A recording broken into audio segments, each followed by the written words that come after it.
Un saludo a todas y a todos en nombre de la Red Interamericana de Educación y Administración Pública, red que agrupa un conjunto de programas universitarios de las Américas en asuntos públicos, en administración pública, políticas públicas. La red se ocupa de articular discusiones en diversos niveles sobre este fenómeno, con la participación de académicos, de funcionarios, expertos, grupos sociales organizados en torno a ellos y militantes políticos que articulan, trabajan en estos espacios. Con ocasión del trabajo de la red de la Universidad Nacional de Colombia, el Departamento de Ciencia Política, la Facultad de Derecho, ha venido promoviendo junto con los miembros del Consejo de la Red espacios para poder pensar y discutir asuntos centrales de la gestión pública y fundamentalmente en campos específicos como el reconocimiento de derechos, la profundización de no solamente el reconocimiento, sino la posibilidad de instrumentalizar, agenciar de una manera democrática y amplia, inclusiva y con perspectivas de multiculturalidad, de asuntos que tienen que ver con la gestión pública y con la gestión en general, no solamente estatal, sino de las manifestaciones sociales, culturales que son centrales en términos de este campo. Para el día de hoy contamos con diversas personas que han trabajado en el campo de la administración pública, que han trabajado en el campo de liderazgos sociales específicos, en luchas de resistencia fundamentales, de estos reconocimientos, que articulan tanto una experiencia académica como una experiencia de participación y una experiencia de conocimiento de las dinámicas de las agencias estatales y aún de lógicas de agenciamiento internacional, de administración regional e internacional importantes.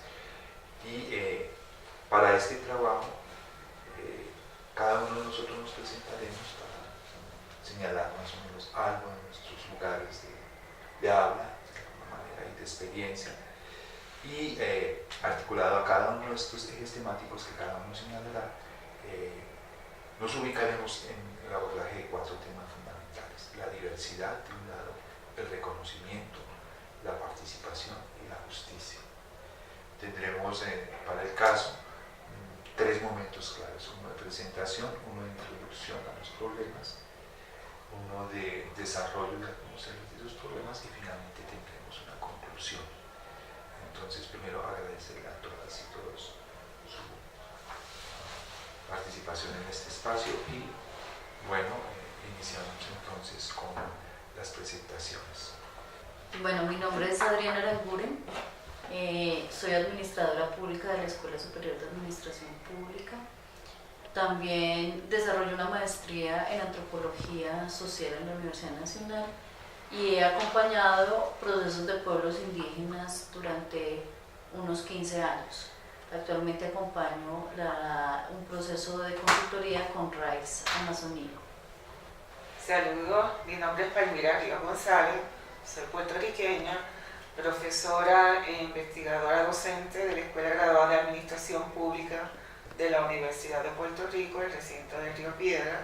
Soy miembro del Consejo Directivo de la Red Interamericana de Educación y Administración Pública, INPAE, y también miembro del Consejo Directivo, vicepresidenta de la NASPA, que es la Red de Escuelas de Administración Pública, y ente acreditador de estos programas. Un cordial saludo, mi nombre es Pastor Murillo y aclaro que Pastor es mi nombre, no es un título. Por estos tiempos en que los pastores despiertan pasiones extremas, eso es importante, claro. Soy miembro del Comité para la Eliminación de la Discriminación Racial de las Naciones Unidas, colombiano. Mi trayectoria ha tenido como énfasis el trabajo con y en función de los derechos de la población afrodescendiente de manera especial, pero por supuesto el contexto general de los derechos humanos. Mi nombre es Lorena Duarte, yo soy administradora de empresas y actriz. Actualmente hago una maestría en Teatro y Artes Vivas aquí en la Universidad Nacional. de Colombia. Llevo 10 años trabajando con la política pública para las personas de los sectores LGBT y actualmente también trabajo como actriz, generando obras de teatro, performance, sketch y demás relacionadas con el tema de las artes escénicas para sensibilizar al público y a la población en general en los temas de diversidad sexual. Bueno, mi nombre es Alejandro Lozano, yo soy administrador público y hice estudios también en sociología. En posgraduado hice estudios en política y además de eso adelanté estudios en danza contemporánea y ballet. Actualmente participo de un programa de estudios en teatro y artes vivas de la Universidad Nacional posgrado. Soy miembro de la Red Interamericana de Educación y Administración Pública, parte del Consejo Directivo, acompañando a colegas como nuestra mi querida compañera aquí en la mesa. Igualmente participo de otros grupos de investigación, el grupo de investigación en teoría política contemporánea de la Universidad Nacional y un grupo de investigación y una red que tiene que ver con el estudio de discurso, diversidad, inclusión social y política pública, que amarra a varios países de América Latina y Norteamérica en términos de los estudios de discurso inclusivo. Entonces, es un trabajo que desarrollo. Y mi tarea hoy es articular y coordinar una charla del conjunto de expertos y personas conocedoras del campo de la diversidad, el reconocimiento, la participación y la justicia con propósitos de inclusión social y de reconocimiento político. Bueno, estimados amigos y amigas, colegas, vamos a trabajar en una primera ronda de reflexiones, de marcación conceptual y problemática del tema de la diversidad. Entonces, iniciemos con esto. Más o menos tenemos unos 4 o 5 minutos cada uno para poder ir redondeando el tema que vamos trabajando. Bueno, quizás yo comienzo por recordarle a nuestra audiencia que hace unos 30, 40 años atrás, cuando nuestros países en América Latina estaban marcados por el predominio de dictaduras militares, predominó la tesis de la homogeneización, con el argumento de que reconocer la diversidad y la diferencia atentaba contra la unidad nacional. Entonces, en casi todos los catálogos constitucionales de nuestros países, por ejemplo, en el caso de Colombia, se decía que Colombia era un país de una sola lengua, de una sola raza, de una sola religión, y estos parámetros marcaban la visión política, si se quiere, social, en casi todos los países de América Latina. Con el fin de la dictadura y el surgimiento del constitucionalismo de la diversidad, en el caso colombiano, por ejemplo, la Constitución Política del 91 reconoció el país como un país pluriétnico y multicultural, o más recientemente en el caso de Ecuador y de Bolivia, que dieron un salto incluso mucho más allá a reconocer la plurinacionalidad de estos países. Hemos ido avanzando en un proceso de reconocimiento de esa diversidad y de la diferencia, que hoy pues permite que podamos estar sentados en una mesa como esta, hablando de los pasos que hemos dado. Hay, además de estas disposiciones y estos catálogos constitucionales, tuvimos leyes que de manera mucho más explícita en la región pregonaban, digamos, esta homogeneidad. Por ejemplo, en el caso colombiano, que tuvimos la ley 114 de 1922, en su artículo 11 decía: prohíbes el ingreso al país de aquellas personas que por sus características étnicas, culturales o biológicas pudieran atentar contra la pureza de la raza. Y era una junta de médicos la que definía quiénes podían ingresar a Colombia. De hecho, en la década del 30, cuando se produjo este movimiento migratorio de los japoneses muy fuerte, que llevó a que en Brasil, por ejemplo, llegaran 1 millón, en Perú, etcétera, otro tanto, aquí en Colombia la Junta de Médicos dictaminó que esa raza de pigmeos podía alterar y afectar la pureza de la raza colombiana y les impidió el ingreso al país. De modo que esas concesiones, por ejemplo, este tipo de disposiciones en el caso de El Salvador estaba en la misma Constitución. Si revisamos la legislación del Paraguay, encontramos normas casi calcadas, casi en todos los países de la región existían normas similares. Me parece que con el surgimiento del constitucionalismo y la diversidad, pues hemos dado un paso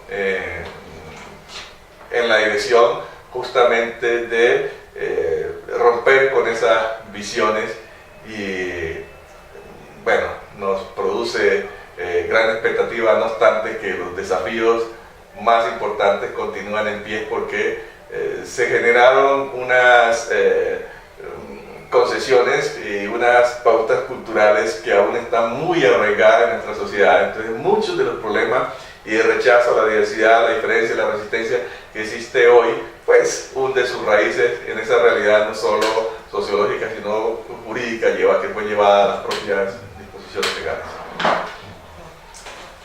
Sí, esa visión de homogeneidad que se fundamenta en muchas de nuestras constituciones y la literatura. En el caso nuestro en Puerto Rico siempre se promueve que somos un país, un país homogéneo, ¿no? Esa misma noción. También en sus inicios una mala interpretación de los principios de derechos humanos de equidad un poco fortalecía esa idea de que todos somos iguales. Hoy entendemos que somos diferentes, pero que aspiramos a tener los mismos derechos, queremos tener todos los mismos derechos. Y eso nos obliga a reconocer la diversidad y las diversidades, porque nosotros son muchas diversidades, y la transversalidad. O sea, que una persona puede ser una mujer negra, una LGBT afrodescendiente, o sea, que no son grupos cajitas separados, sino que realmente hay solo una gran variedad. Y es un gran reto empezar, sobre todo desde la perspectiva de administración pública, de que en estos países todos son muy diversos y cómo vamos descubriendo nuevas formas de diversidad con el objetivo de ir aboliendo las exclusiones y todos los instrumentos legales que aún todavía existen en estos países que legalizan la exclusión, como el discrimen, etc. A veces contra algunos grupos y no contra otros, porque no es homogéneo el proceso. En algunos casos se reconoce la ilegalidad de algunos actos de crimen, en otros casos prácticamente se fomenta. Así que es esa gran diversidad que estamos empezando a reconocer y luchando porque sea la base, el reconocimiento de la diversidad, la base de nuestro accionar político, social, cultural, y verlo como una gran riqueza de nuestros países, no como un gran problema a solucionar. Todo lo contrario, vamos a abrazar la diversidad de nuestras naciones.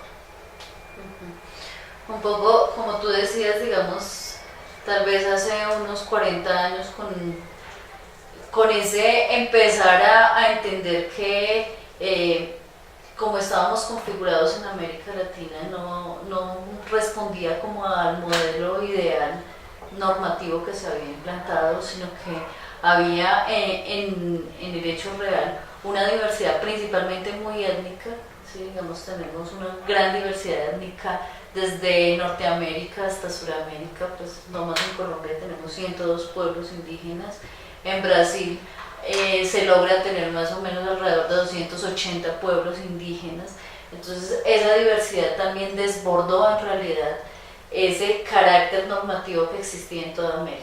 No solo fue como el decaimiento de unas dictaduras, sino la realidad en la que estábamos. Y eso generó también unos procesos que vienen desde mucho tiempo atrás de las resistencias de grupos étnicos de pueblos indígenas que se fueron desarrollando a lo largo de toda América. Hay casos importantes como el caso colombiano en donde también con las cercanías de los movimientos campesinos y de todos estos procesos, digamos, se logró el reconocimiento de una serie de derechos y se logró establecer una centralidad, digamos, de esa diferencia étnica dentro del panorama nacional. Esa centralidad que se logró en Colombia también ha dado de manera importante relación con los otros países, digamos Brasil, que siendo tan diverso, incluso mucho más diverso que Colombia, hasta mucho después vino a reconocer esa diversidad étnica. México, que digamos ha sido uno de los países más avanzados también en esas luchas de derecho y de reconocimiento, también ha dado ese reconocimiento formal posterior a lo que se logró en Colombia. Y aunque en Bolivia y en Ecuador se ha avanzado ya en los conceptos, dando ese reconocimiento ya no solo a lo étnico, sino a la nación, como tal, el concepto de nación, desde esos elementos, digamos, importantes de autonomía que se le establece a un pueblo, también esos reconocimientos aún no se logran llevar a la práctica, que es como el reto que tenemos. Y eso ha abierto la posibilidad y el espacio a reconocer otras diversidades, porque bien, como aquí dice la profesora, digamos, no solo es una diversidad, sino múltiples diversidades dentro de la misma diversidad. Y queda muy hacia futuro empezar a discutir elementos como qué se va a entender dentro de esas diversidades étnicas, un poco temas tan complejos incluso para los pueblos indígenas como todo el tema, digamos, de género y de diversidad sexual. Sí, cuando hablamos del tema de diversidad, digamos, desde lo sexual, por así decirlo, pues tenemos como una historia que se ha venido desarrollando de una forma bastante veloz, apresurada, digamos, de los 10 años para acá, porque tenemos en cuenta que en los años 80, por ejemplo, ser homosexual era un delito, estaba dentro del código de policía. Entonces, pasar de esta ilegalidad al reconocimiento de derechos, creo que han habido unos pasos agigantados. Y efectivamente, como lo dice el compañero, desde la Constitución del 91 se empezó como a analizar ese ser humano desde otras perspectivas, porque aunque sabemos que las prácticas sexuales, homosexuales o las identidades sexuales normativas han existido a través de la historia, ¿sí? El hecho de que hayan pasado a ser algo reconocido por la Constitución, reconocido por la misma sociedad, pues bueno, estamos como en ese proceso. Sí, yo quisiera anotar también un elemento que me parece muy importante en todos estos tipos de experiencias, y es, de un lado, que esta lucha por los derechos, estos diferentes momentos han implicado empezar a construir unas nuevas narrativas también, o sea, unas nuevas maneras de decirnos, unas nuevas maneras de aún, no solamente porque no ha sido solamente un problema de naturaleza constitucional que es central, por supuesto, no ha sido solamente un problema de naturaleza administrativa de los puntos, sino es que las dinámicas mismas de las lógicas sociales, como se ha ido reconfigurando unas lecturas y unas narraciones de lo que hemos sido. Y esas narraciones requieren volver a ser reinventadas, requieren ser retomadas nuevamente en nuestra historia, en lo que hemos sido, en nuestros héroes, en nuestros eventos fundamentales fundantes. Eso implica un cambio que no solamente toca a un asunto del reconocimiento jurídico, que es fundamental, sino a volvernos a nominar para construir nuestro pasado y para señalar de alguna manera nuestros órdenes de futuro. Y creo que en ese punto también está esa dinámica fundamental de la resistencia de las mujeres, o sea, del orden del reconocimiento, no solamente de lo femenino en un sentido mucho más amplio, sino de la voz de quienes de alguna manera siempre han estado presentes pero no presentes. en tipos de interacciones que van más allá del Estado y que también implican de alguna manera proyectos sociales específicos, proyectos sociales que van más allá en ocasiones, no solamente de nuestras luchas frente a las dinámicas de Estado en términos de reconocimientos, sino en las prácticas cotidianas, articular ese nuevo decir, esas maneras de decirnos de otra manera, que me parece que es uno de los elementos importantes, en donde también tienen cabida de una manera mucho más clara también las universidades y otros lugares. O sea, esos lugares que en ocasiones discuten académicamente muchos asuntos, pero no atisban a colocar los escenarios de renombrar las cosas, de renombrar las exclusiones, de reordenar las exclusiones. Entonces, en buena medida, al lado de las acciones de Estado también se requiere una academia, y no solamente una academia, sino unos lugares de decir que reconfiguren esto. Y uno lo colocaría también en el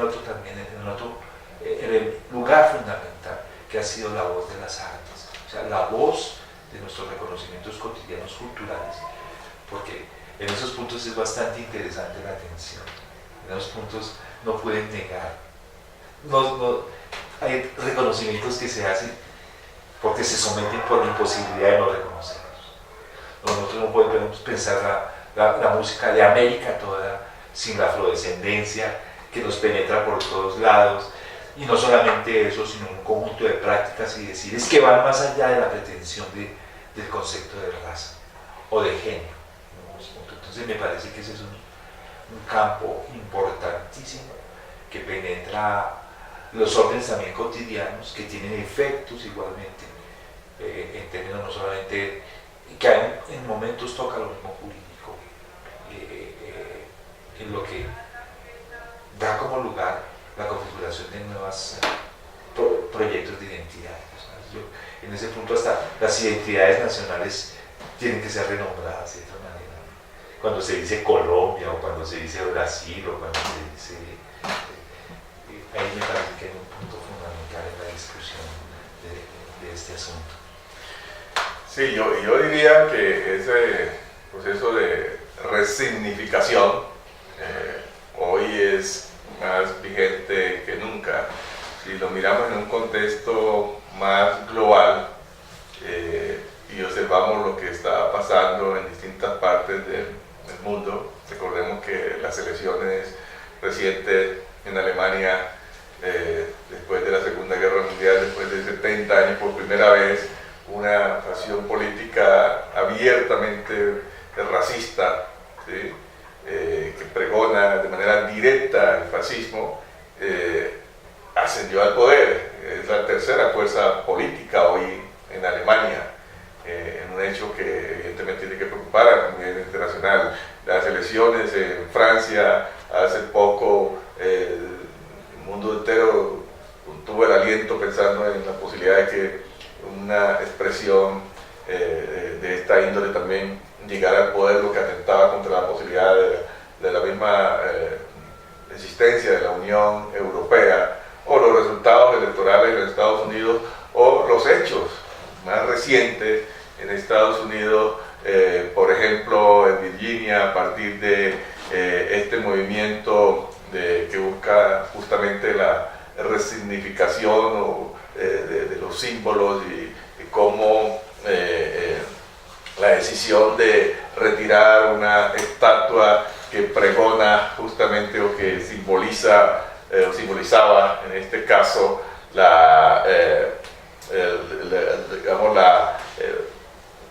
el racismo puro, ¿sí?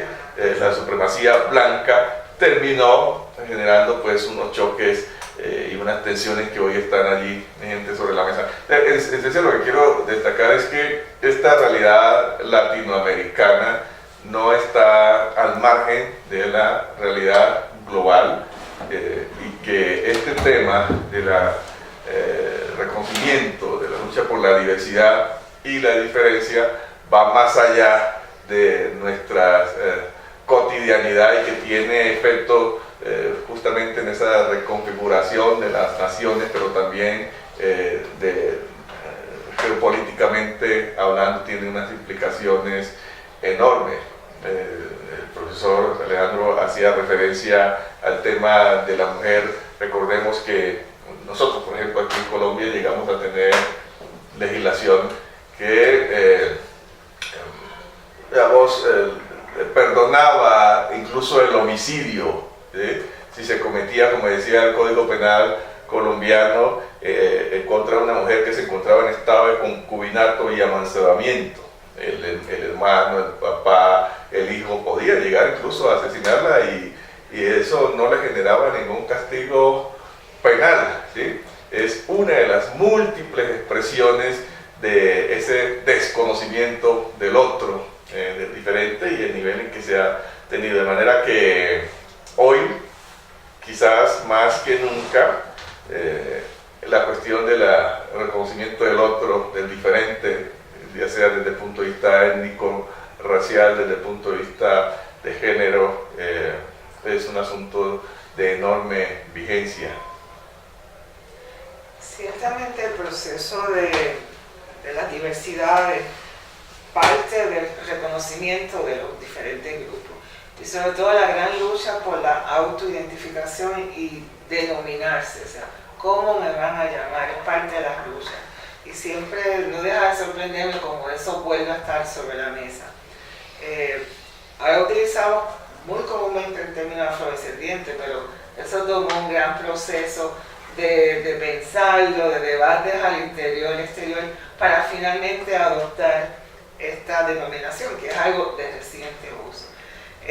Lo mismo, y vemos eso en todas las luchas, es una de las primeras fases de reconocerse, de autodenominarse, de dejar de utilizar los términos coloniales para definirnos a nosotros. Yo compartí ayer con los estudiantes, un grupo de estudiantes, sobre cuando yo era estudiante se hablaba de los caribes negros, pero luego me entero de que lo aprendo, ¿no? Que son los garífunas, y esa es su autodenominación, y son formas de reconocimiento, ¿no? Igualmente la comunidad homosexual, cómo va reconociéndose y reconociendo la gran diversidad de orientaciones sexuales e identidades de género. Así que es un proceso de ir reconociendo toda la diversidad, pero también que los grupos, los sectores se autorreconocen y autodenominan, y que aprendemos entonces a conocerlo. Esa es una primera fase. Obviamente es cómo vamos entonces a traer esa diversidad a todos los campos del accionar social. Es entonces el gran reto, porque no solamente el que adoptemos un nombre, ¿no? Es cómo empezamos a un reconocimiento de que somos muy diferentes, pero somos iguales en derechos, en aspiraciones, etc. Así que es como empezamos a introducir a todos los campos sociales, políticos, culturales, económicos, toda esa gran gama de experiencia, de conocimiento y de expectativa. Y es donde estamos, sí, estaremos siempre, porque siempre vamos a estar reconociendo otros sectores. Es siempre muy difícil reconocer las diversidades porque no nos educaron para la diversidad.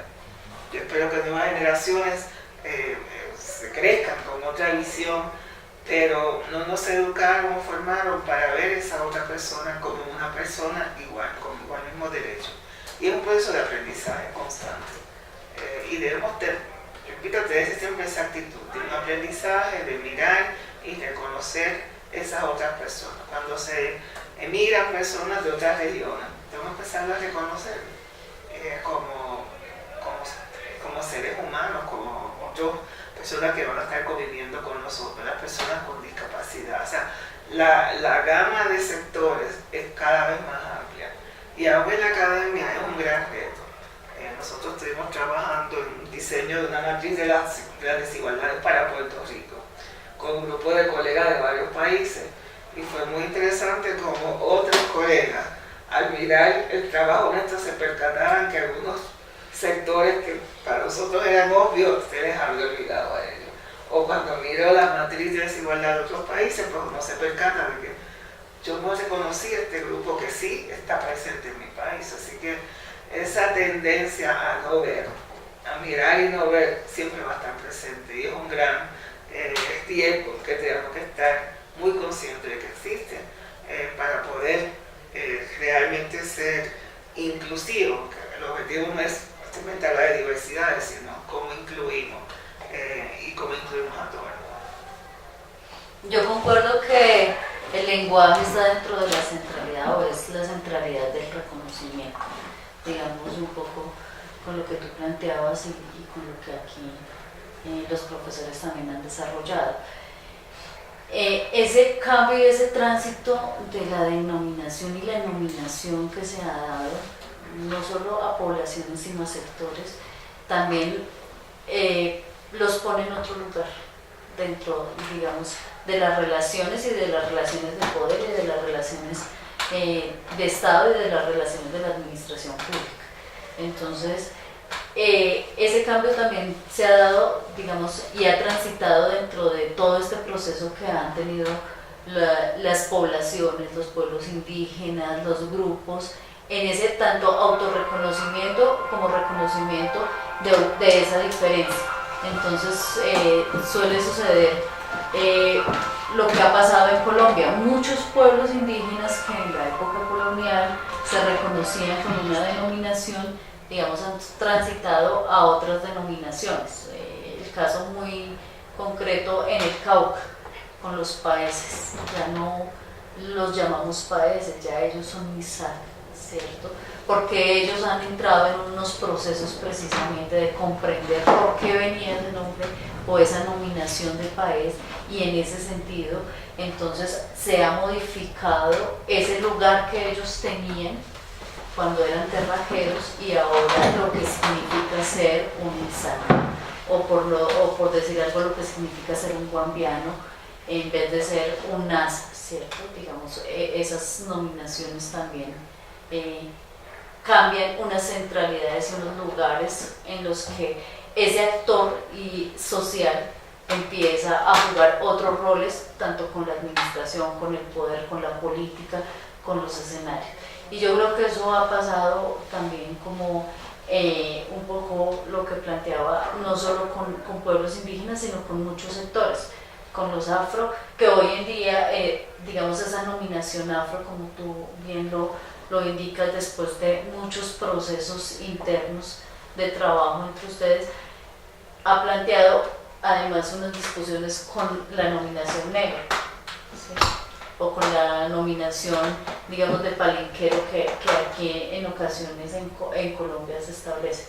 Entonces me parece que ese lenguaje y el cambio del lenguaje sí manifiesta en términos reales un reconocimiento o un desconocimiento de ese otro.